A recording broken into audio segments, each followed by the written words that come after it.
कोई भी बिगिनर जो टेक्निकल एनालिसिस को अभी अभी सीखना शुरू किया है, वो सभी लोग कैंडलस्टिक का बेसिक कॉन्सेप्ट समझने के बाद काफी सारे कैंडलस्टिक पैटर्न सीखने की जर्नी में लग जाते हैं।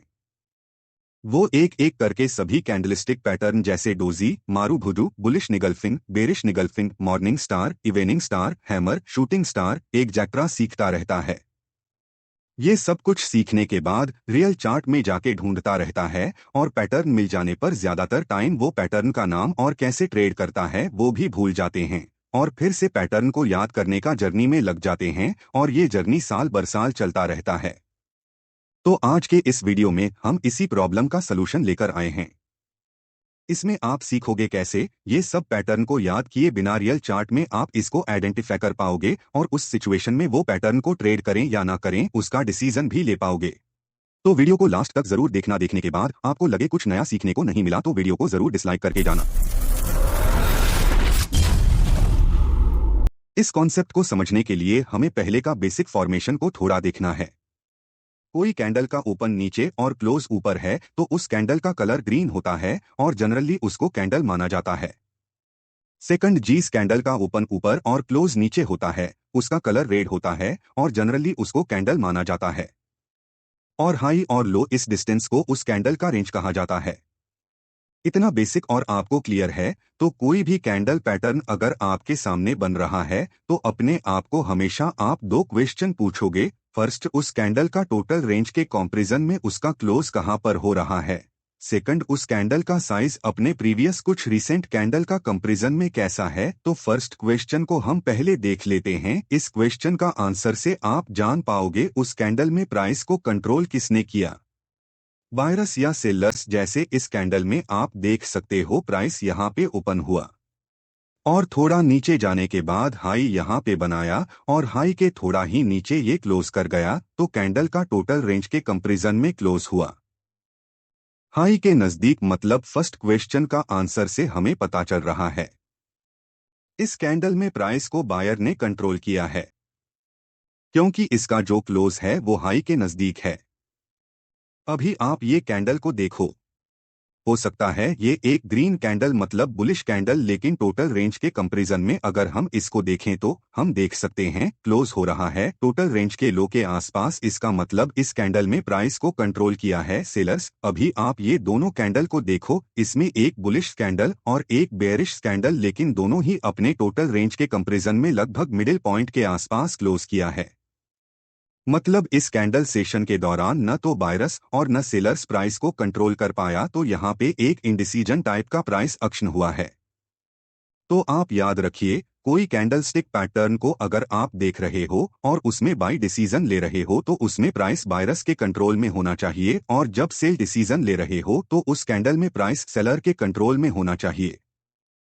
और जहां पर इनडिसीजन है मतलब प्राइस ना तो बायर्स के कंट्रोल में है और ना तो सेलर्स के कंट्रोल में, वहां पर कोई ट्रेड एंट्री नहीं बनता है। अभी आप कहोगे ये तो सिंगल कैंडलस्टिक पैटर्न था जिसका प्राइस एक्शन देख के रेंज निकल के हम बता सकते हैं कौन प्राइस को कंट्रोल कर रहा है। लेकिन दो तीन या उससे ज्यादा कैंडल स्टिक लेके जो पैटर्न बनता है उसमें क्या होगा। तो देखिए, जब भी आप प्राइस एक्शन को देख के कैंडलस्टिक के हेल्प से प्राइस का कंट्रोल किसके हाथ में है ये समझने की कोशिश करते हैं तो आपको सभी कैंडलस्टिक पैटर्न को भूल जाना है एंड लेटेस्ट कैंडल एंड कुछ रिसेंट कैंडल को देखना है। जैसे ये कैंडल है जो सीधा सीधा दिखाई दे रहा है, इसका क्लोज अपने टोटल रेंज के हाई के पास, मतलब बायर्स इसमें कंट्रोल में है। लेकिन इसमें प्रीवियसली 3 नंबर कैंडल को देख के आपको लग रहा है इसमें तो जम के सेलिंग आया था और प्राइस को पूरी तरह सेलर्स ने कंट्रोल किए थे। तो क्या प्राइस अभी पूरी तरह बायर्स के कंट्रोल में आ पाया या अभी भी सेलर्स के कंट्रोल में ही है। तो इसको देखने के लिए आपको ये तीनों कैंडल का प्राइस एक्शन को एक साथ देखना है, एक कैंडल के हिसाब से इसको देखना है, मतलब इसको एक साथ कंबाइन करना होगा और उसका प्राइस एक्शन से आपको इंटरप्रिटेशन निकलना होगा। तो अभी ये तीनों का लोअर हो रहा है, ये पॉइंट हाई हो रहा है, ये पॉइंट ओपन हो रहा है यहाँ पे और क्लोज हो रहा है यहाँ पे। तो अभी आपके सामने एक नया कैंडल बन के आ गया। अभी इस नया कैंडल के रेंज के हिसाब से क्लोज है रेंज के हाई के आसपास, तो आप बता सकते हो ये तीनों कैंडल के प्राइस एक्शन में प्राइस को लास्ट तक बायर्स ने ही कंट्रोल कर लिया। अभी आप एक पॉइंट है यहाँ पे ध्यान दीजिए, ये जो तीनों कैंडल है इसको एक साथ मॉर्निंग स्टार पैटर्न कहा जाता है, जो एक बुलिश सिग्नल को जनरेट करता है। लेकिन इसमें तो आप इसका नाम जाने बिना ही प्राइस क्या कहना चाह रहा है, इसका इंटरप्रिटेशन निकाल लिया है। दूसरा, एक एग्जाम्पल में देखिए, आप ट्रेंड के दौरान एक स्ट्रांग बुलिश कैंडल बनता है जिसका प्राइस कंप्लीटली बायरस के कंट्रोल में है। आप अगर याद कर पा रहे हो तो इसको बुलिश मारूबुजू कहते हैं, लेकिन हमें नाम से कोई लेना देना नहीं है। आप अभी इस स्कैंडल को देख के सोच रहे हो, अगर नेक्स्ट स्कैंडल बुलिश स्कैंडल बने तो हम इसमें बाई करेंगे, और आगे जाके नेक्स्ट स्कैंडल एक छोटा सा बुलिश स्कैंडल बनता है तो इस सिचुएशन में आपको तुरंत बाई नहीं करना है। आपको ये दोनों को कंबाइन करके देखना है। तो इसका लो बन रहा है, यहाँ पे हाई, यहाँ पे ओपन, यहाँ पे और क्लोज यहाँ, तो इस नया कैंडल का रेंज और क्लोज के हिसाब से आपको सीधा सीधा दिखाई दे रहा है। इस दौरान प्राइस को सेलर कंट्रोल कर लिया, तो इस सिचुएशन में यहाँ पे कोई ट्रेड नहीं बनता है। फिलहाल का प्राइस एक्शन को इस तरह स्टडी करने के बाद लग रहा है प्राइस यहाँ से रिवर्स हो जाने का चांस बहुत ज्यादा है। अभी ये दोनों कैंडल मिलके कौन सा पैटर्न बन रहा है मुझे नहीं पता, और इसको याद करने की जरूरत भी नहीं है।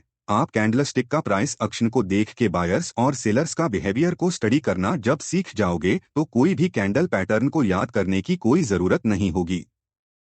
अभी हम हमारा सेकंड क्वेश्चन में आते हैं, उस कैंडल पैटर्न का साइज अपने प्रीवियस कुछ कैंडल का कंपैरिजन में कैसा है। इसमें आपको देखना है जो कैंडल्स अपने स्टडी करके बायर्स और सेलर्स का बिहेवियर जानने की कोशिश कर रहे हो, उसका प्रीवियस कुछ रिसेंट कैंडल उसी को सपोर्ट कर रहा है कि नहीं। जैसे प्राइस यहां पर रिट्रेस करने के बाद सपोर्ट एरिया में एक स्ट्रांग बुलिश कैंडल बनाया है, इसको देख के पता चल रहा है इस कैंडल में प्राइस को बायर ने कंट्रोल किए हैं। लेकिन प्रीवियस रीसेंट कैंडल जब प्राइस नीचे आ रहा था उसमें प्राइस का कंट्रोल सेलर्स का था, और ये सब का जो साइज था उसके कंपैरिजन में रिसेंट बायर्स का कंट्रोल किया हुआ कैंडल बहुत ही छोटा है। तो ये सब देखने के बाद आपको पता चल रहा है जो रीसेंट मूव बायर्स ने ले आया है वो प्रीवियस कैंडल में सेलर जो अपना पावर दिखाया था उसके आगे ज्यादा स्ट्रांग नहीं है। कभी भी सेलर्स फिर से इसलिए प्राइस को कंट्रोल करना शुरू कर सकता है क्योंकि यहाँ पे जो रीसेंट प्राइस एक्शन है उसके हिसाब से सेलर्स का प्राइस के ऊपर कंट्रोल ज्यादा है। भले ही ये रिसेंट कैंडल में बायरस ज्यादा कंट्रोल ले लिया है, लेकिन उसका प्रीवियस कुछ कैंडल को देख के कंबाइन करके जब आप इसको देखोगे तो आपको पता चलेगा अभी भी सेलर्स इसमें काफी कंट्रोल कर रहा है, और कभी भी आके फिर से अपने ट्रेंड को कंटिन्यू कर सकता है, तो यहाँ पे ट्रेड ना लेना ही अच्छा है। इस एग्जाम्पल में आप देखोगे रिसेंट दो कैंडल के प्राइस एक्शन के हिसाब से प्राइस को बायर स्ट्रांगली अपने कंट्रोल में कर चुका है, और रिसेंट कुछ कैंडल का प्राइस इसके कंपैरिजन में छोटा है। इससे आपको पता चल रहा है जो मूव हुआ है उसके पीछे स्ट्रांग बायरस का हाथ है। अभी सेलर्स आके इसीलिए इसको कंट्रोल नहीं कर पाएगा, तो आप यहाँ पे बाई करने की सोच सकते हो, और ये केवल आप अप साइड के लिए नहीं डाउन साइड के लिए भी कर सकते हो। इसमें आप पहले प्राइस का ट्रेंड को आइडेंटिफाई करने की कोशिश करोगी, फिर प्राइस अगर डाउन ट्रेंड में है या फिर कोई रेसिस्टेंस एरिया में है तो रिसेंट कुछ कैंडल को स्टडी करना शुरू करो। कोई पैटर्न इसमें ढूंढने की जरूरत नहीं है, आपको सिर्फ देखना है रिसेंट एक या दो तीन कैंडल मिला के सेलर्स का स्ट्रांगली कंट्रोल है कि नहीं। और जब प्राइस को सेलर्स ने पूरी तरह कंट्रोल करना शुरू किया है उस कैंडल का साइज अपने प्रीवियस मूवमेंट का रिसेंट कुछ कैंडल का जिसमें प्राइस को बायर कंट्रोल कर रहा था उसके एवरेज साइज से ज्यादा होना चाहिए।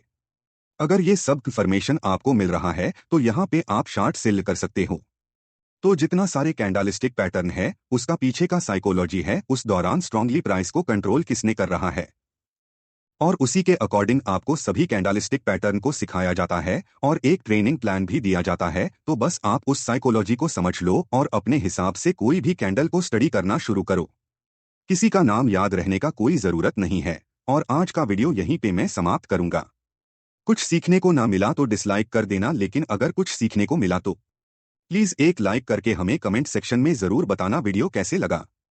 फिलहाल इतना ही, मिलते हैं नेक्स्ट वीडियो के साथ।